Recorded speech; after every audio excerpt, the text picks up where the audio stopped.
Here some details of gram positive and gram negative bacteria are given, including the gram staining method to distinguish gram positive from gram negative bacteria.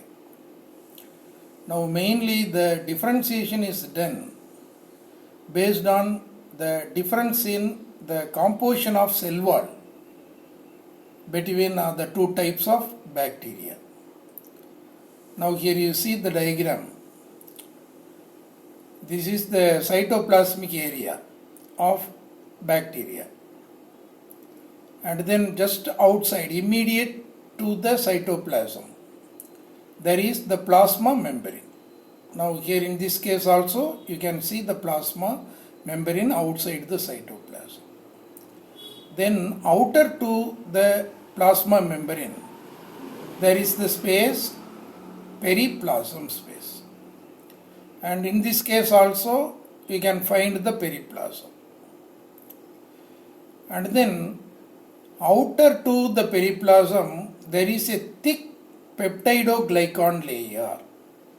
Now in the case of positive, gram positive bacteria, there the peptidoglycan layer is thicker compared to this negative bacterium, where there is peptidoglycan layer but very thinner.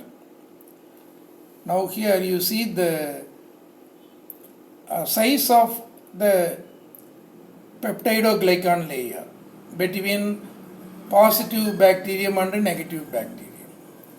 Now in the case of gram positive bacteria, the thickness of peptidoglycan ranging from 20 to 80 nm, and in the case of gram negative bacteria, the thickness of peptidoglycan layer is ranging from 2 to 3 nm only. So that way here the peptidoglycan layer thickness making a major difference between gram positive bacterium and gram negative bacterium. And in addition to that, in the case of gram negative bacteria, there is an outermost layer called a lipopolysaccharide layer, or generally you can mean it as outer membrane. Now this outer membrane not present in gram positive bacteria. So the outermost part of the cell wall in the case of gram positive bacteria is peptidoglycan layer. But outside to the peptidoglycan there is one more layer called lipopolysaccharide layer in the case of gram negative bacteria. Simply you can mean it as outer membrane. So that way the cell wall, nothing but the outer layer to the plasma membrane, in general may be called cell wall. Here it is made of periplasm and peptidoglycan.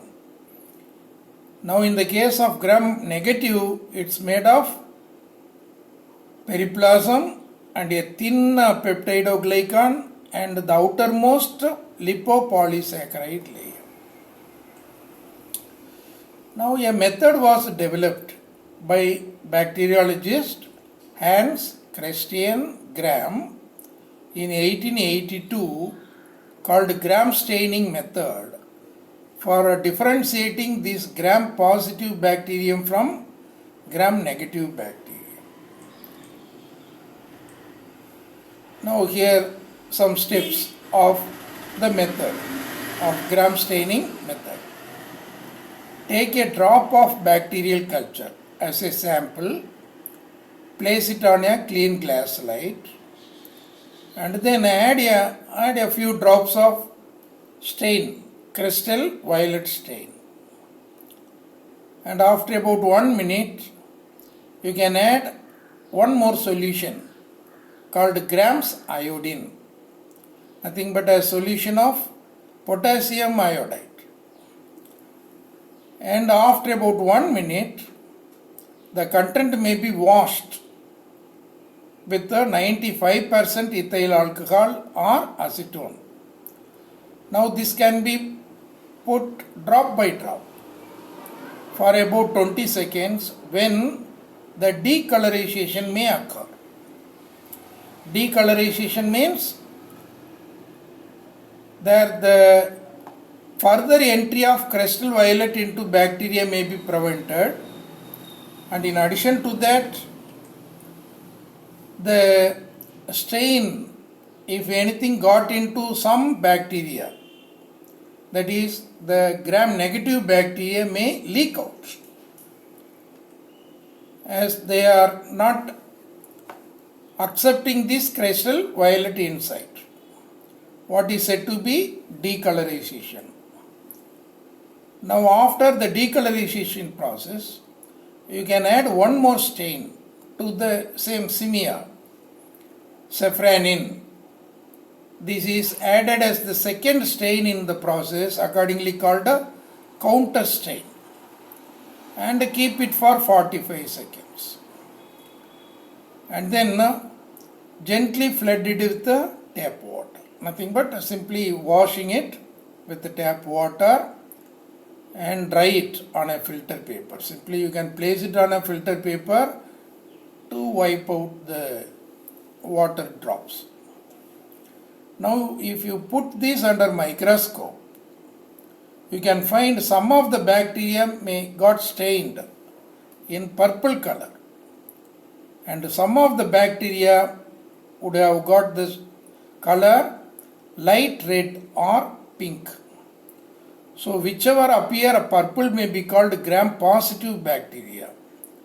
Now this purple color would have developed in the bacteria which would have retained the crystal violet stain, not being decolorized much during the process of the addition of 95% ethyl alcohol or acetone. And then the bacteria which appear light red would have accepted safranin but decolorized of crystal violet. Now the application of this ethyl alcohol or acetone can thicken the polyglycan layer. That way it would have prevented the entry of safranin further, for safranin or crystal violet.